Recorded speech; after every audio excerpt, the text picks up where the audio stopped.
Welcome to Denver Startup Week. I'm Ben Data, co-chair of DSW. This year marks the 10-year anniversary of Denver Startup Week.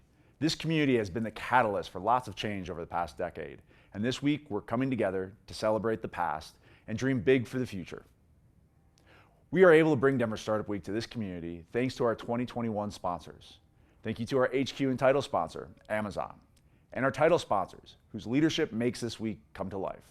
Capital One Cafe, Downtown Denver Partnership, Fluid Truck, Hotel Engine, and WeWork. And our track sponsors, who have made all of the great content you're hearing today possible. Founder Track, Kickstart, Growth Track, Friday Health Plans, Developer Track, Quizlet, Product Track, Palantir, Designer Track, Battery 621 in the Public Works, People Track, Exactly, and Spotlight event sponsor, Strat Labs. Our headline event sponsors are bringing the excitement this week. Thank you to B-Side Fun, Colorado Public Radio, Comcast, Coors Brewing Company, Denver Pavilions, Entrepreneurship at the University of Denver, Gusto, JP Morgan Chase, Method, Moss Adams, Pine Insurance, Promontory Mortgage Path, Red Bull Basement, Southwest, Tattered Cover, and VF Venture Foundry. Finally, thank you to our partner and member sponsors listed on the screen. Please say thank you to these companies as you enjoy our hybrid Denver Startup Week. And don't forget to use hashtag Den Startup Week to share your experience and moments of inspiration on social media. Have a great week. Early risers, all-nighters, slow pours, fast crams, post-nap, on the mat, in the stacks, phone down, volume up, complete silence. You ups? Coffee cups, pizza crusts, first semester, fourth quarter, focus 100, privacy 0, pre-test, one last check, let's go. However you study, Quizlet takes the guesswork out of your coursework. Learn it, own it, Quizlet.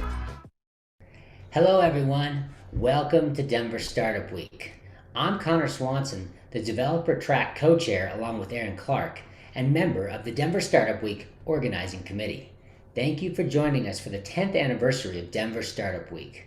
At Denver Startup Week, we strive to make all of our sessions a space where attendees can connect, learn, and grow, regardless of age, gender identity, gender expression, race, ability, or sexual orientation. A special thank you to all of our sponsors for their support in helping us to keep DSW free and accessible for all. Thank you for joining us, and have a great week.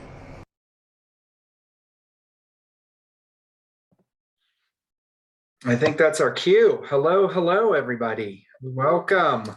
Yes, again, thank you to Denver Startup Week and the Developer Track for giving us this chance to, come out and play with all of you and have this really fun discussion. I think we're just missing Beth, but so we're going to do quick intros, and then there she is. Awesome.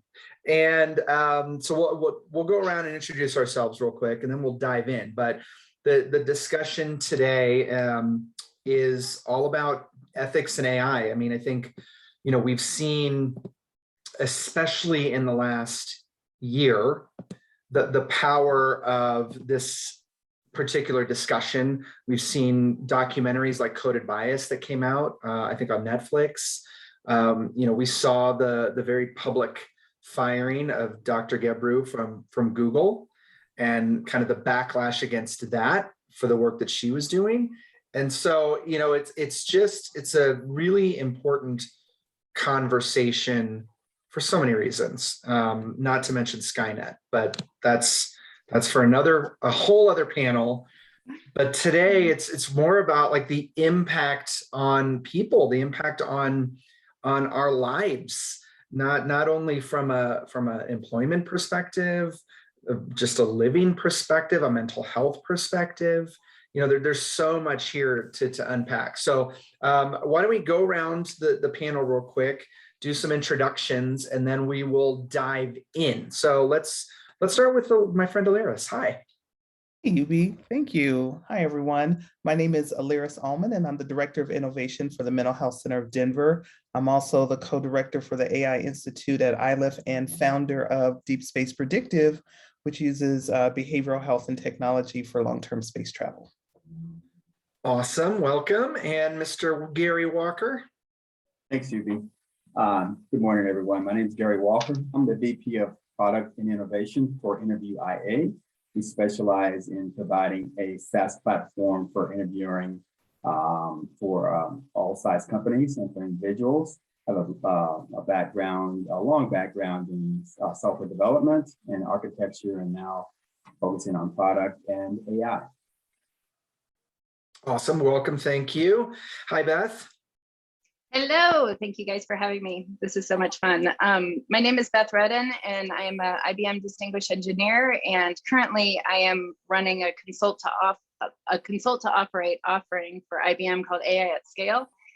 And part of what I've been doing in this field, and really I feel like it's been a long time coming, is try to teach people how to grow AI responsibly and how to do it in a responsible way. I am speaking on behalf of myself and my experiences today, but if anybody would like to contact me, we are running a business. So. Awesome, thank you. And Michael, welcome. Yeah, thanks, Yubi. I'm Michael. I am one of the co-founders of the AI Institute at iLift, and I'm also a data integration engineer. And so I've been a technologist for 25 years, working in these sorts of spaces, and now trying to build a sustainable future for humans and machines. Beautiful.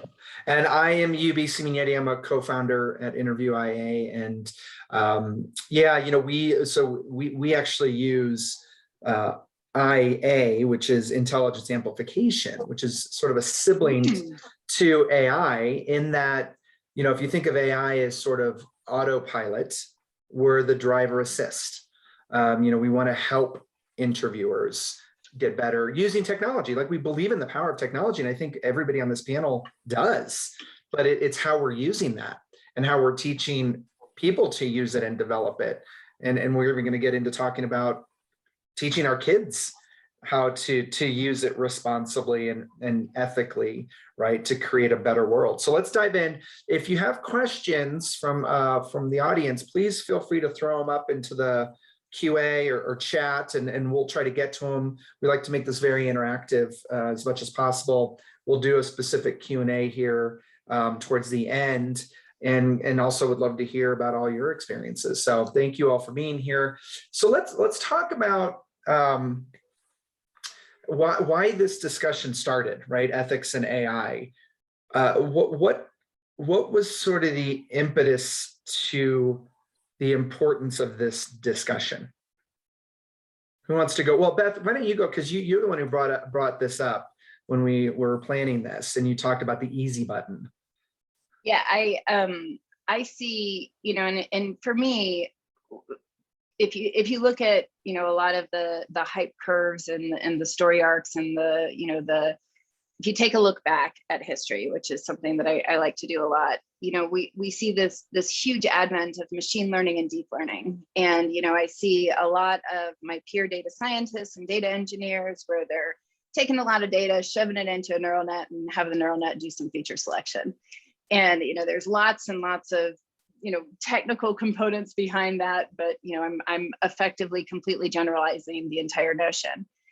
And part of what I have learned over time and through my experience is that when you really take the time to do the proper data understanding, get to understand where your data comes from, and get excited about it. I was a former archaeologist. I'm like, data is an artifact of human behavior. Who put it there? Why did they do that? It's interesting to me. I don't know that it's interesting to everyone, but I think that we have to figure out how to excite people about doing the hard work, instead of letting a model tell us what the features are or the X factor is without explaining why. And I think that we have loads of examples at this point where we're even, we have algorithms, black boxes that we put on top of other black boxes in order to see inside those black boxes. And I'm like, well, wait a second. Couldn't we have an ounce of prevention? Couldn't we slow down for a second and see if we could do it the hard way, the right way? Make sure that we really understand what is our intent behind building the AI. Really, what is our problem that we want to solve? who is the human that we want to augment? And like you, I believe strongly, IBM, this is our principles. AI is to augment a human being. The data that is used in AI belongs to the user, and every algorithm, whether even if it's, it doesn't even have to be a deep learning or neural net or machine learning algorithm, every algorithm really needs to be explainable and transparent. And how do we do that? Like, how do we really brass tacks? What does that look like? Yeah. Well, Gary? For me, this notion of AI being pretty much non-deterministic, so rather than every decision being coded in if then line of code, you get algorithms that learn how to do things, and they learn from their environment, they learn from the training data. And that is just opens the door for bias. We're human beings. We are biased individuals. It's not a flaw. It's just a characteristic of being human. And so if we completely turn over decision-making to the algorithms without proactively realizing there is going to be bias, and if we don't root it out before it gets to the users, then we will have a world full of biased AI algorithms and machines and things that don't have people in the loop that perpetuate the things that we've seen in our society because of bias, both unconscious bias and very conscious bias. So that has been one of the things that has really got me into wanting to make sure that I can talk to as many people as possible about the need to recognize that this bias is going to be built into the system. We have to proactively root it out and put in place mechanisms to, one, make sure that the data is as clean as possible and as representative as possible, and two, that we just can't trust the machine to make decisions that are unbiased and equitable. Yeah, and what's interesting, the human in the loop, Aliris, we talk about that quite a bit with deep space predictive work. But I think the loop is where we need to first look, right? Because there are a lot of processes in place so procurement, right? Beth, you brought this up, procurement earlier, another discussion. Procurement in most large organizations is the one who determines what technology comes into the door. So, oftentimes, maybe there are people who are like, well, we should really understand what that technology is doing, but that doesn't happen because procurement just signs off and boom, there it is. So I think that there's a part of this where we almost have to step back and look at the process that's allowing this technology to be implemented within our organizations. But going to so Aliris, like human in the loop, like how important is that, and how do we tackle that? Yubi, that's a great question. And, working at Mental Health Center of Denver, one of my role is to use technology to be able to bring behavioral health to more people. And as Gary pointed out, when we look at this technology, it's nice because, we have a shortage of individuals who are performing the services. We have an overwhelming demand, and technology can solve that problem because it can offer, digital health to people. But like you said, if procurement is bringing in this technology, they may not have the bandwidth or the knowledge to be able to assess it. So as director of innovation, I feel like I'm the last line of defense in helping those people that we're trying to help and making sure that that technology is not biased, that we ask the key questions about how is your data trained, who is it trained on, because we know that the people we serve, we have a higher population of minorities and marginalized communities, and that technology is going to negatively affect them. So I have to ask the questions of the developers, asking those key questions. I need to make sure that we don't get lured into the promise of efficiency and effectiveness. Yes, that might be an outcome, but we need to make sure that that process is well vetted and assessed for those biases. And that's why Mental Health Center of Denver, we are working with the AI Institute and Michael and helping us ask those key questions. We may not have all the expertise, but we know who does, and we are making that effort to put that extra step in to ask those key questions. Michael, you want to talk about our little— Yeah, I was going to say, Michael, because the point, going back to the easy button point, right? Like, it's super easy, right? And we're looking for easy solutions. Companies are looking for easy solutions because they don't have the manpower, or the bandwidth, the resources to get it done themselves. So how do you have that discussion about, well, yeah, of course we want easy, but yeah, it's a good question, Yubi, and Aliris. The partnership with Mental Health Center Denver is a great example. So I hope we get to that. But it does seem to me like throughout history, insofar as technology has been a vehicle toward primarily efficiency, we get in trouble, right? And that's what I feel like. I feel like Beth and Gary, when you started us off, that's kind of what we're saying. It's like, look, if we just take the easy route, right, then these technologies, they lead us places that we don't want to go, right? And so finding ways to disrupt that reduction to efficiency, right, the easy button, right, is really the challenge. And in our experience, it's a hard balance, right? Because you all are running businesses, you all are starting new businesses, and you need fast, effective solutions to problems.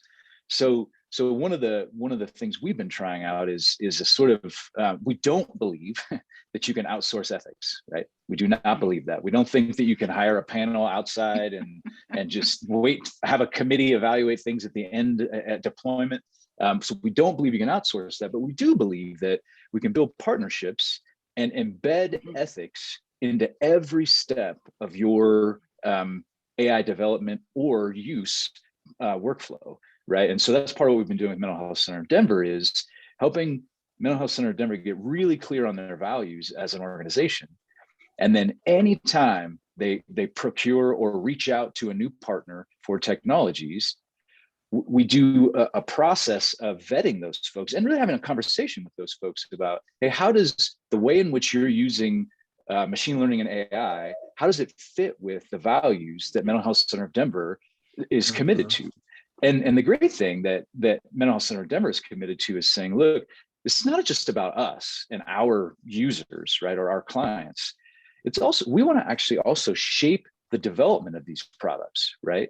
We want to actually demand that these folks take on the challenge of making products that are bias aware, right? Making products that are transparent, making workflows that build in accountability. Gary, I loved when you said last time we had a conversation, transparency in the service of accountability. That just seems to me that's the kind of thing that this kind of partnership can then drive upstream into the products.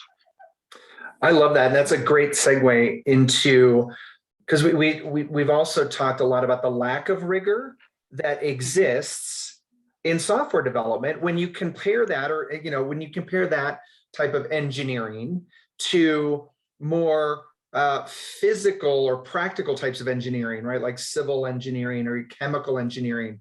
There's a ton of rigor that exists there because you're building these physical things that, building, we can't have it fall. On its people, right? So why the lack of rigor in software engineering? Yeah, that's a great point, Yubi. And one of the things that I see in software engineering compared to other disciplines in engineering is governance, oversight, because let's take, for example, in civil engineering, you're designing a building. The government makes sure that the design for that building is going to provide for the safety of the people who are going to occupy that building. It has to be able to stand up to certain levels of wind, certain earthquakes, and to make sure that the public is safe. Well, for the most part, we don't have that in software. And I believe that going into this new era of AI, where again, the algorithms are black boxes, they're non-deterministic, and they can learn in a way that, unless we're proactive about it, we don't understand how they learn. We don't understand the decisions they make completely, unless here in this early stage of this grand technology, we put in controls and recognize it. If we don't do it that way, then we're setting ourselves up for things to go awry, because businesses are in the business of making money.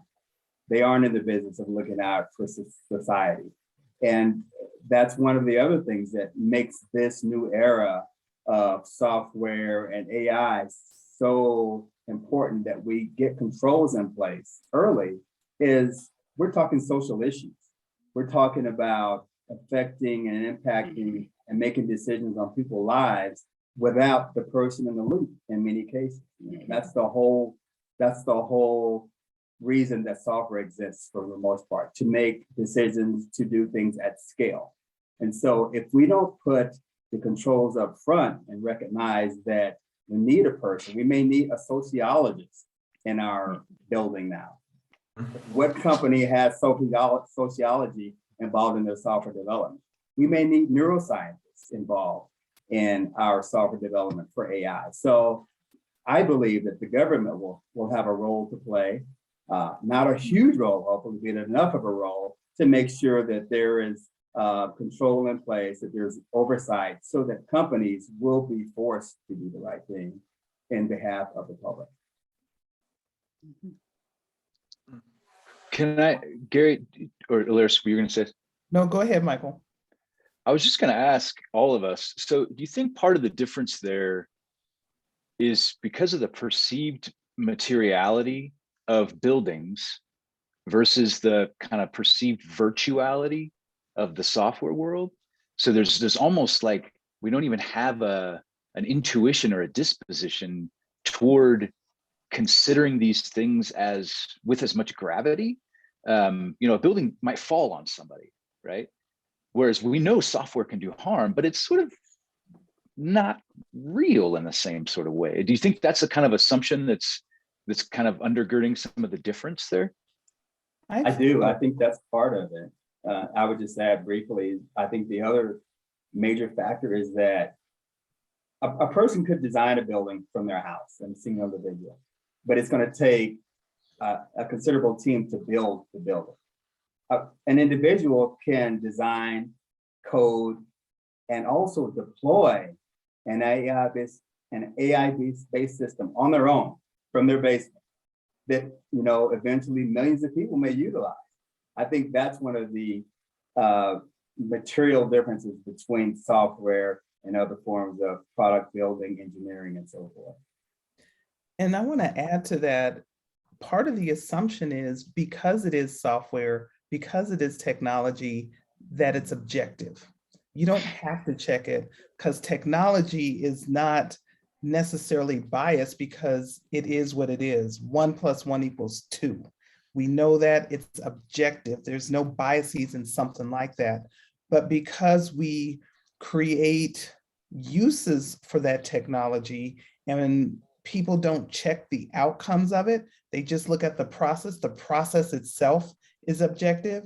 And that is where I think the fallacy is, or the lack of rigor, because you don't have to check something that's objective, because there is no bias in a number. There is no bias in this necessarily algorithm. It's the outcomes. And if the right people aren't part of the process to check the outcomes, then that's where we get the bias. And I really do think who participates, I am 100% in agreement in bringing in the social sciences into technology. My background is in psychology, and I want to take that perspective. I'm not trying to become a data scientist. I'm not trying to be an engineer, but my perspective and questions can influence how those individuals think about their work and look at their work about, you know, in the downstream. Like when I have, you know, entrepreneurs coming in talking to Mental Health Center of Denver, I'm like, well, what does the world look like when you're successful? And have them think about the future. It's like, you know, did you think that someone might get, you know, not get accustomed to having your chatbot as part of their lives, and you're thinking they're going to offload in 6 weeks because that's how you've planned it. But human behavior is, I'm creating an attachment because I'm lonely, and you're trying to help me navigate this health system. And you think after my 6 weeks are done, we're going to be done. No, there might be a whole different way of engaging that you didn't think about that you have to bring into your business process. There's a question from the audience, and I want to throw this to Beth to start. So the question is, when the government fails to oversee an industry, the industry must itself organize and step up. So what are some ways that the software AI industry can do that? And this sort of jumps a little bit ahead, but I think it also applies to a lot of the work that you're trying to do, Beth, right? Yes, and I mean, IBM is very upfront about its ethical principles as well as its pillars, and part of this is that we've been around for 110 years, so we kind of know what staying power looks like. But when you're operating in 175 different countries, you have a responsibility and accountability and an understanding of very, very large, complex, beautifully complex systems such as work councils or Department of Jobs. And there's systems that are there in place that when you really start to conceive of the complexity and the scale at which a company like IBM operates, it's absolutely for the benefit of society, and we have to, because those are our employees and our people and our clients and our customers. And without that, we don't exist as a business. And speaking personally, there's this great kind of movement, civil technologist and there's a civil technologist practical guide. And it's about open data and about open government and about having governments access the same technology that high tech companies access.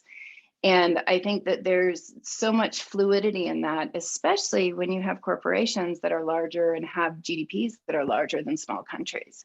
And so we're starting to see that, well, you can go all the way back to our Supreme Court that has now decided that corporations can give to campaigns and vote as a person, corporate personhood.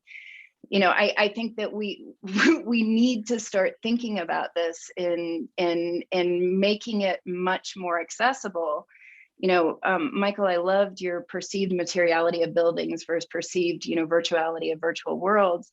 And Gary, you're dead on. It's like, it's the difference between what one person can do fast and what many people can do to go far. And I think that we need to start thinking, and I've always said this, data science is a team sport. And, the philosophical question of how do we know what we know, that requires a diversity of thought.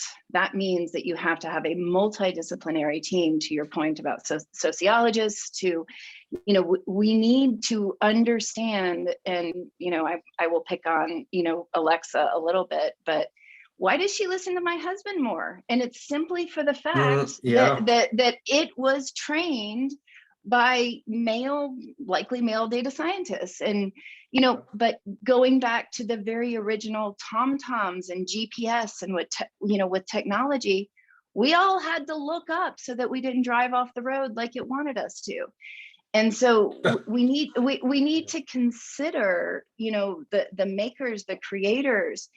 And one of the proudest things that I am of IBM is our everyday ethics that say every human being involved in the creation or sponsor of an AI is accountable for the disparate impact of that AI. And I'm like, hallelujah! Like, could we please make sure that companies and corporations are looking at how to bridge that divide, because it is complex and difficult. But people, we can do hard things, especially if we can do them together. Well, and that kind of goes nicely into this discussion. I forget, I think Michael, you'd said this on another call, like data citizens, like becoming, right? Because, and to be fair,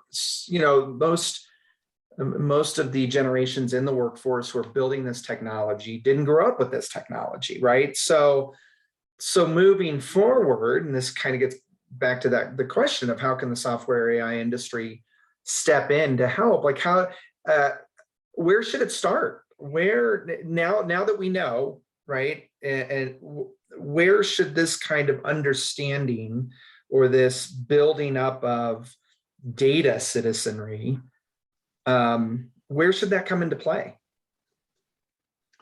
Yeah, I think it's a great question. And I think I was thinking, as Beth, as you were talking about IBM, I was thinking how I'm sure places like IBM are doing this, but how much are large tech companies like that investing in early education around data citizenship? You know, where basically IBM's saying, look, we don't want to snow our users, right? We want to build trust from you know, the minute kids start picking up any sort of technology or start just running around the playground because there are cameras all around, right? You know, so I wonder if one of the places to begin is to really support kind of grassroots early education movements, to teach people how their data is being used, what kind of control they have over their data, how they can participate in decision-making processes around what tools get built and what don't, those sorts of things. So I don't know, that I'd love to hear what others think too. Yeah, I think that's a great point, Michael. And one of the things I've written in the past is because of this notion of data ownership and being a good steward, I think we've reached a time in education where colleges should be teaching ethics. They should be teaching privacy. They should be teaching the fact that we have unconscious bias. That should be taught in engineering school. It should also be taught in business school. And so I think that would be one of the pillars that what we could guarantee that everybody going into the field understands this, and they're not in the blind about what could potentially happen if we're not aware and proactive. I think those should be factors of accreditation to colleges going forward in both business schools and engineering schools. We do, and my team, you know, myself, we have a lot of connections and time that we give to STEM, to P-Tech, which is Pathways to Technology for first generation high school graduates, and they get an associate's degree. I'm a huge fan of going all the way down to K through 12. You know, Conrad Wolfram has a TED Talk out there that talks about, you know, how do we teach math with computers, you know, and how do we invert this model that it is one silo or another silo. And, you know, Gary, as you were talking, it's like, you know, it's this diffusing and breaking down of, like, you know, psychology and sociology and biology and engineering and like all of these things. We you know, fortunately have, you know, one of the things that I see that we've done with information is we've broken down the barriers. So now we need to give the people the map to be like, how do you go find the right person that, you know, that aligns with your values, because there's too much to do on your own. Like, or how do you use this to navigate and find the people that you need? As you say, you cannot outsource ethics. We need to find people who can teach us to grow, you know, to grow ourselves and to grow our AI in a way that matches our values. Well, you can't do that unless you know what you value. and it's like, how do we take that all the way down to kids? And in some ways, kids are so easy because they understand some of the basic things that maybe we forgot as we got older, or it got more complicated with business. But, you know, in general, I'm such a huge fan of that idea. And if there's anything that we could do to put, you know, resources to that, I think educating is absolutely the way to go, because it brings sunlight to a lot of these issues. Well, I think, Aliris, this goes directly to, like, to me, like mental health, right? We're starting to normalize that conversation. Mm-hmm. So how could what you all are doing tie directly into this? You know, I always like to think of practical ways that we can start to educate people, even if it's through sort of a different vehicle. Right. But I feel like there's an interesting opportunity there. Definitely. You know, when we're dealing with mental health and behavioral health, and people may be coming into crisis, that's a little too late to say, okay, I need you to do these terms and conditions, because they're not really in a place to receive that kind of information. So part of our responsibility. We are a community mental health center, so we are helping out the community, even those people who don't come through our doors. So as part of mental health and mental health education is understanding how digital health impacts what you're doing, how this technology is used. I mean, we have some, vendors coming to us wanting to, in their intent is to make a more robust monitoring system. We don't have the bandwidth to check in on everybody every day. So you know what? Let's send out a text so that we can check in on you. Technology allows for higher fidelity of that. We could do video. Let's do a video check-in, say hello, let me see you, let me see how you're doing. That's the intent. But now we have, what does that mean for you as a person who is on the receiving end of that? What are my rights to that video? Is that video really going to assess my true state if I have darker skin? And is it going to be able to assess it effectively? Those are the questions we ask, because we do like the outcome. We do like what that technology does, but we have to do it in the right way and really make sure that we are doing the right things. So sharing with our the people that we serve on our websites about the technology, educating them about their rights so that they can take that into the rest of their life as well, not just because they're interacting with Mental Health Center of Denver. Oh, if this is happening here, how do I really start to understand that and ask questions in other aspects? Because I agree with everyone else, data citizenry is very important. The earlier, the better.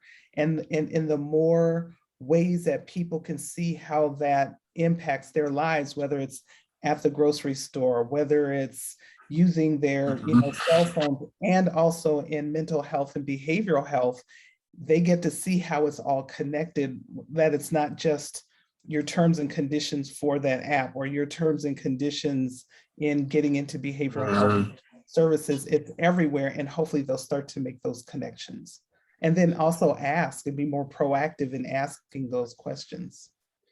Well, and even more so there was another question from the audience. And I'll get to the question in just a second, but all of this, the education, the younger we start, the bridging that gap in understanding between human and technology, hopefully could then encourage a more diverse group of people to want to be those software developers, right? And so here's a question from Molly. So she says, going back to the need for government controls on software engineering analogous to those put in place for mechanical or civil engineering, is this ever at odds with inclusivity in the field or access to some of these really highly valued, higher wage jobs? So she talks about a lot of software engineers who come out of non-standard educational programs like boot camps that we all know about. And often they're more diverse than a lot of the 4-year CS degrees, traditional degrees, right? That's where we see a lot of those higher wage, higher valued roles being filled by less diverse people. So, how do we balance that, right? Like, how do we create and create more inclusivity in those levels while still knowing that we've, got to have these controls and how do we do that? Yeah, that's a great question. Yeah. To me, it boils down to what we as a society prioritize. And so if we feel that this is a high priority, we will make it happen at all those levels.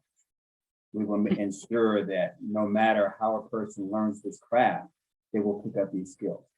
It may not be until they get their first job. Maybe they learn to be an AI programmer or a data scientist on their own, but somewhere they're going to be producing commercial software that gets consumed by the public. Whoever is making that software available would then be responsible for making sure that this person has that level of understanding and knowledge in courses or however it manifests itself so that they understand the importance of unconscious bias, data governance, and being good stewards of data. I think it's a matter of us prioritizing. And being an old school programmer, I remember when Y2K was coming up, and there was every company in the world that had software that dealt with dates had to go back and refactor their software.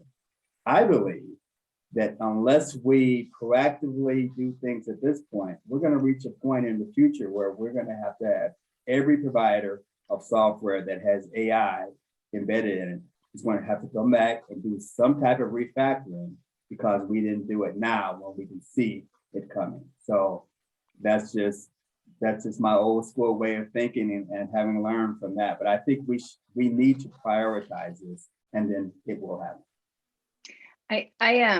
I agree. And like, I look at it, top down, IBM, we operate in so many different countries. It's hard to actually just put people into these little slots, right? And this understanding of the scales and the non-binary and neurodiversity. I love the company for its stance on this, and that we have so many people identifying as different varieties, and that is a beautiful thing. But it is also prioritized where it's like, we are incented to increase the diversity. And this is not just because it's good to do at this time, it's popular at this time, it's a fad.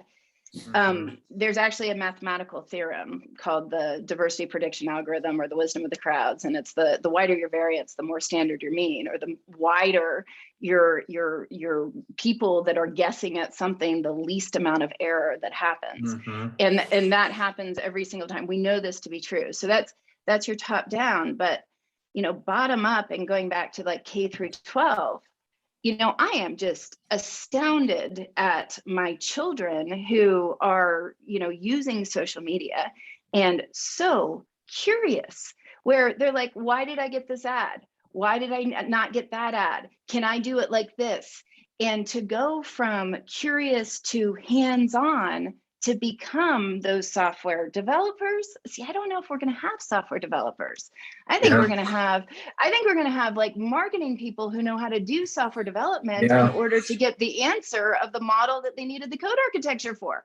So, I think a lot of this is going to be a lot more picked up. So we're going to need people who are curious about how to do some of this stuff.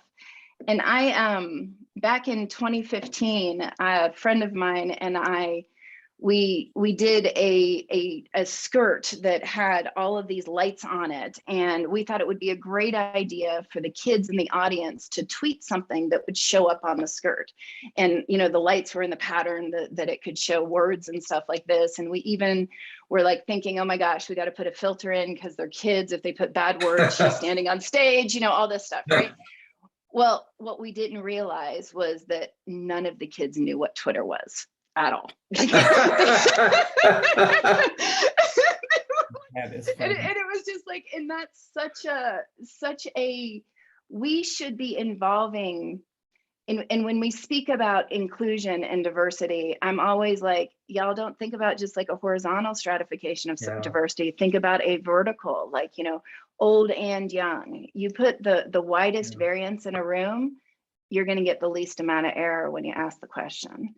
So I think that, to your point, Gary, it is a priority, but I just don't think that people realize why it's a priority. Well, part of it, and kind of to kind of close off the discussion before we really open it up to the audience, but I think at the end of the day, this goes back to the human in the loop. This goes back to, and I think Beth, you had said this a conversation ago, it's about the people, right? It's not about the tech. But it's always been made to seem like it's all about the tech. Oh, the tech is everywhere. Well, actually, humans are everywhere. And we've got to, right, Alaris, we've got to focus on the humans. in this, and culture. That's right. And build all of these things that you all are talking about and let the human beings, bring that to the forefront. It's not about going back again to the easy button. It's not about just turning something on and letting it go. We're seeing the aftermath of that.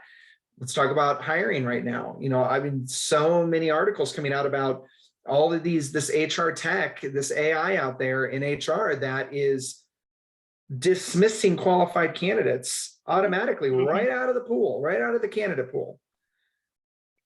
And then companies are complaining that they can't find talent. It's not a talent shortage. It's a tech algorithm misuse of technology problem that I think we have to talk about. But at the end of the day, it's like all of this comes back to the culture and the people, which is why Michael, going back to the embedded ethics discussion real quick, I think that's fascinating, because I think it is something you never, it's not something you ever put together with business. Ethics in business, they don't like bacon and eggs, right? But it should be, right? I mean, is that it like, how should that work? And how does that sort of get to this solution? Yeah, thanks, Yubi. I'd love to hear folks reflect on, particularly folks who are, running businesses or starting businesses. Like, what would it take to incentivize a kind of partnership where, an institute or an organization like ours, who does a lot of work and thinking around the relationship between socio-cultural and technical aspects of ethics and responsible use, what would it look like to partner together in ways that don't get in the way of your progress, right? But do challenge the reduction to efficiency, right? So can we walk alongside and help build a culture, embedded culture of ethical discourse and ethical thinking within the organization at every stage of the life cycle? And then you wouldn't need an organization like us, right? So I was telling Aliris with Mental Health Center of Denver, right? I said, look, if we're still around in 18 months, we're not doing our job, right?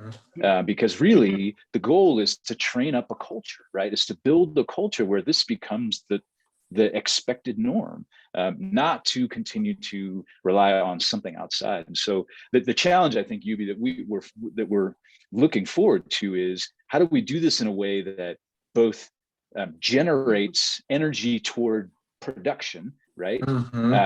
But in ways that are closely aligned with the values of the organization. Yeah, and one of the things, Yubi, you use the example of hiring, where people are dismissed early on, never really seen. I mean, I think one of the ways that we can do what you're proposing, Michael, is that we find an intersection between the right thing and what is valuable and profitable for the business. So in our case, in hiring, it's opening the top of the funnel.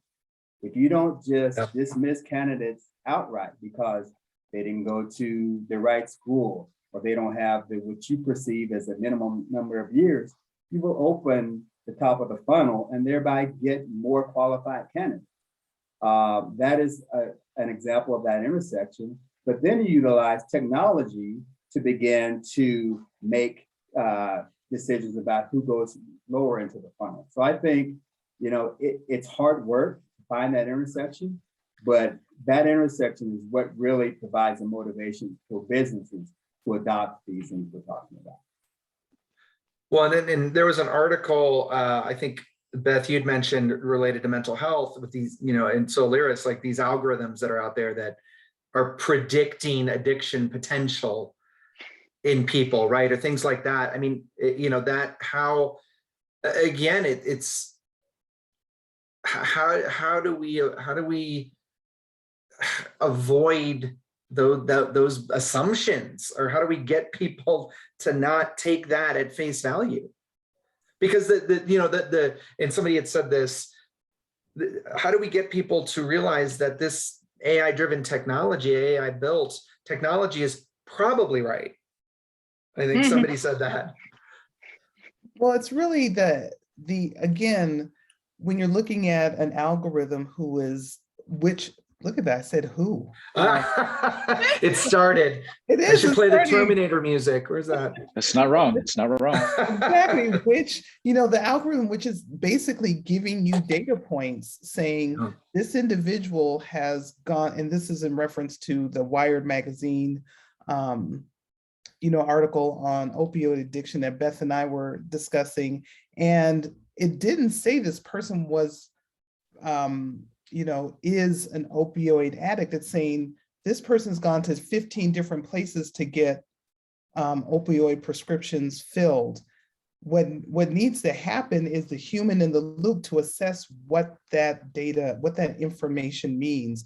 Turns out the person was taking their dog had to have opioids for their treatment, which is a whole nother level of opioids for dog. But that's but the thing is, okay, so if the human in the loop has to understand what that data is. You have to have a person overlooking the data and looking at the outcomes and validating those outcomes, not just saying, oh, this is what it says, that's fine, because the machine is objective, it's telling the truth. Someone has to challenge the truth, and that's where the human in the loop really comes in, and we can't dismiss that part of the process. Yeah, I would agree. And that notion of decision support rather than the machine making the final decision is so important. So important for businesses to protect themselves, so important for society to be protected against autonomous decision-making algorithms. Decision support allows us to be able to still scale, not to the same level as completely automated decisions, but it gives us this buffer so that we can feel that there's a level of human interaction that catches the things that the machine may not be to at its current level of maturity. I think that we said this, and Michael, you did it in your introduction last time, but AI ethics, or really algorithmic ethics, are a socio-technological issue. And if your challenge of the efficiency and to be able to build the culture and train the person and train the human, I hope doctors read that article and are saying, oh wait, I was really busy and I just let that decision be made, which is a huge fault on everyone to understand the human factors. But Ubi, I have to do this. So it's actually like Pampers and beer is what business and ethics is, because Pampers and beer was the output of a pattern that an algorithm found to see that, human beings that were going to the grocery store to buy Pampers, they'd usually pick up a case of beer too, in order to make that human's life a little bit better. And so, I think that when we add in and we get businesses to understand what they value, and more importantly, express what they value through their behavior, algorithms can pick that up and help us understand and see. AI is a beautiful listening tool, and really, the answer to the question in the chat, I just wanted to briefly talk about this for 20 seconds, because looking in the mirror, especially as, as an older adult, knowing that I don't have the technical prowess because, my students are better technologically than I am, it requires change on my side. And that is looking in the mirror and admitting my own vulnerability, that I don't have these skills and I might need to learn from my students about the technology. And that is a different world. And that's the type of world that we need to get into pretty quickly, because I don't think that we have the time for the egos. So that was my 2 cents. No, I think that's great. I mean, and the generational discussion is super important here, because to the point of this person who put that in the chat, it's there is. I mean, the younger generations, the kids who are in grade school right now, know way more about technology, just naturally, and that's a different perspective. And so, of course, they're going to know way more about some parts of technology than we are, than older generations are. And so, you've got, yeah, I mean, that's got to be a part of the solution, is how do we bridge that gap, especially in the workforce, because there's 5 generations in the workforce right now, 5. And you now, and you've got this mix of who's managing who, but those, simple things that can turn into huge problems are just that lack of understanding of what's the mantra, the tagline of baby boomers versus Gen Z. Like, if I can just understand what you truly value, we can bridge that gap. So yeah, I love this discussion. If there are any other questions, please throw them up in the chat. Because but at the end of the day, it's about us. It's about human beings making this right.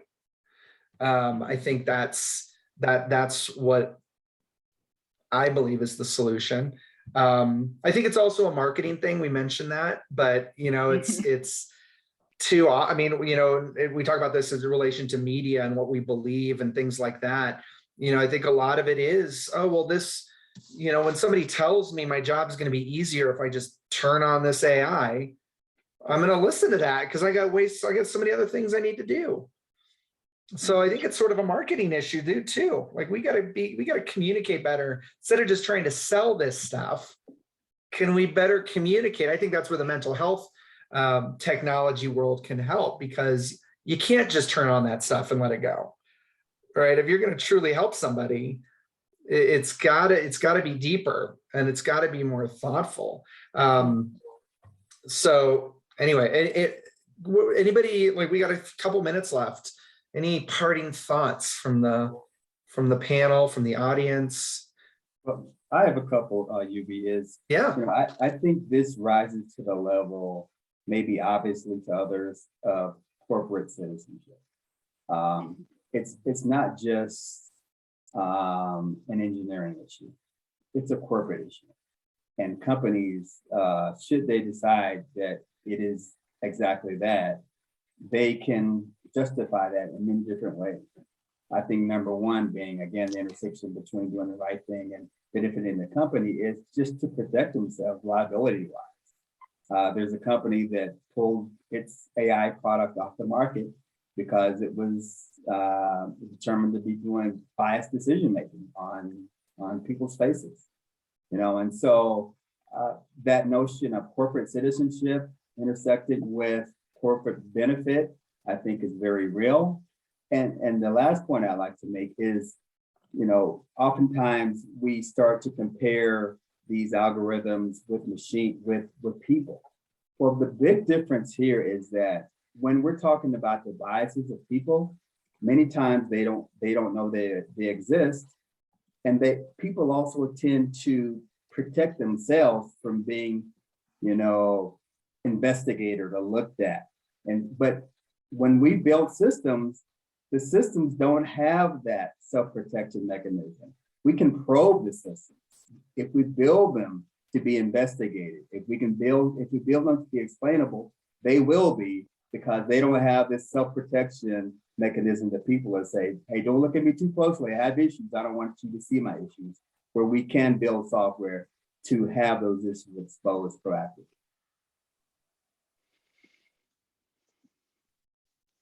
Mic drop. Love it. Well, anybody else want to parting thoughts? I think we have 1 minute before Brian cuts us off. I will reinforce this. AI should augment a human. It's an augmentation, and if you think about what human needs, what information to take what action at what time, that is the appropriate question. AI and the data that is used should belong to the user. Like, we need to stop using AI that is using our data without our consent, if at all possible. And then AI should be explainable and transparent. There's no hand waving in math, people. Like, ask for people to show their work. Every single good data scientist out there can tell you why it is doing what it is doing. Period. Full stop. Yeah. Right, and I just want to add that, as we look at the use of this technology, is look at the impact and who is it, keeping that human in the loop. We use human-centered design at Mental Health Center of Denver, but the whole point is, what does this look like 5 years in the future? And think about that as you're developing in the present and what that impact could be and how you could really change the course of where that's going. So we do have one question real quick from the audience. So this is from Abernather. I'm actually taking a data ethics class in my master's program right now, so that's good to know. So what everyone here is talking about is very insightful. How long do you think it would take for companies to fix their AI system when it comes to hiring? I love, and then follow-up is, if not fixable, how do you think we, the job seekers, can get around the issue? So I will harp on my opinion on this, which is we have forced candidates and job seekers for far too long to play this game, right? To cheat the system, to cheat the AI, to put a bunch of keywords in white font color to game the system, when in reality, it is on the companies. It's on the companies to fix that. It's on the companies to do it. It shouldn't take long, right? It's, first of all, unplug some of the AI that you got going on because it's not being used correctly.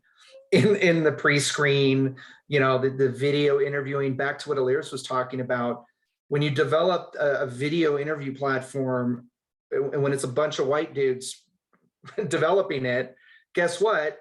That it's going to tell you different things about people who aren't white, things that aren't true.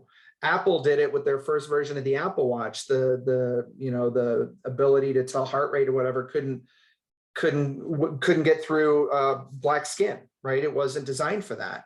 And so it's on the companies to fix it. And when it comes to hiring, it's actually quite simple, honestly. Like it's about structure. It's about using data in the right way. It's about creating structure. But it's about putting the interview, like the human back into the interview, the human back into the interview process, the talent acquisition process is really what it is. So it's not on you, job seekers. It shouldn't be, and we're going to change that. And that's my story. So, all right. Well, I cannot thank you all enough. I think Aliris, I think her technology finally hit, but no, thank you all very much. This is such an amazing conversation. Thank you to the audience. Thank you to Denver Startup Week again. This was wonderful. Thank you. There you are, Aliris. I was just saying thank you and goodbye. You're on mute. You're on mute. See, it had to happen once. You're on mute. Get that as my background. I swear I'm gonna get that. Exactly. Well, thank you all so much. Brian, is there anything we need to do? Brian is our DSW volunteer. Sorry, I'm on mute. No. No, we're all good. Thanks for everybody's time. Enjoy the rest of Denver Startup Week. Take care. Yes, indeed. Right, thank you, everybody. Thank you. Yeah. Bye-bye. Bye-bye.